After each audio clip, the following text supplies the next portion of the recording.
앞서 보신 것처럼 은행 최고수장까지 채용 비리에 연루된 사실이 밝혀지면서 향후 거취에도 이목이 쏠리고 있습니다. 관련 내용 장가희 기자와 함께 살펴봅니다. 네, 장 기자, 일단 우선 이번 채용 비리 검사 어떻게 이뤄진 건가요? 네, 금감원이 이번 채용비리 검사를 하게 된 계기부터 말씀을 드리면 지난해 국정감사 당시 우리은행에서 특혜 채용 의혹이 제기된 바 있죠. 네. 이후 은행권이 채용 시스템에 대한 자체 점검을 실시했습니다. 은행들이 자체 점검을 한 결과 일부 채용 시스템에 미비점이 있었지만 부정 청탁이나 부정 채용 사례는 없는 것으로 보고를 했습니다. 여기서 미비점이라고 하면 블라인드 면접을 실시하지 않고 면접 평가표를 연필로 작성하거나 면접관이 아닌 다른 사람이 면접을 한 사례를 말합니다.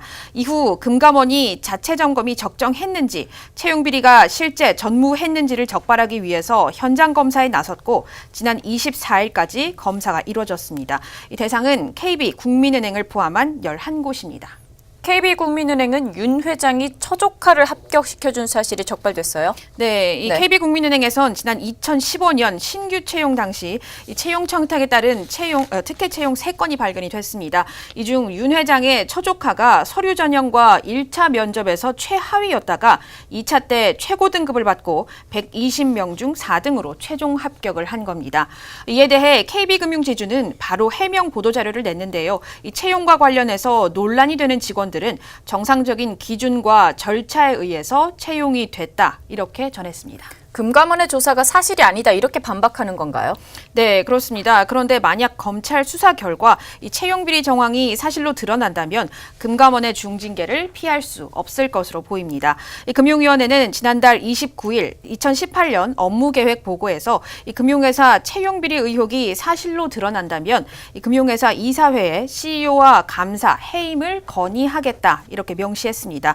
이 금융위가 해임이라는 초강수를 둔 만큼 윤 회장이 첫 대상자가 될 가능성도 없지 않은 것으로 풀이가 됩니다. 네, KB 하나은행은 채용 비리가 가장 많은 것으로 조사됐나 봐요. 네, 맞습니다. 13건에 달하는데요. 이 중 2016년 특정 학교 출신을 합격시키기 위해서 이 면접 점수를 조작한 현황이 포착이 됐습니다. 이 서울대, 연세대, 고려대, 위스콘신대 합격자가 면접에서 이 한양대나 동국대, 카톨릭대 졸업자보다 낮은 점수를 받자 이들의 점수를 인위적으로 변경했습니다. 이 하나카드 사장 지인 자녀의 임원 면접 점수도 조정했습니다. 네, 앞서서 이광구 전 우리은행장은 자진 사퇴했죠. 네, 맞습니다. 이 심상정 정의당 의원은 지난해 10월 이 국정감사에서 우리은행이 지난해 신입공채 전형에서 국정원과 은행 VIP 고객 자녀를 특혜 채용했다는 의혹을 제기했는데요. 이후 16일 만에 이 전 행장이 물러났습니다. 검찰은 지난달 이 전 행장에게 구속영장을 청구하기도 했습니다. 이처럼 금융당국이 채용 비리를 엄정히 대처하겠다는 입장을 확고히 하면서 앞으로 검찰 수사가 기대되는 상황인데요.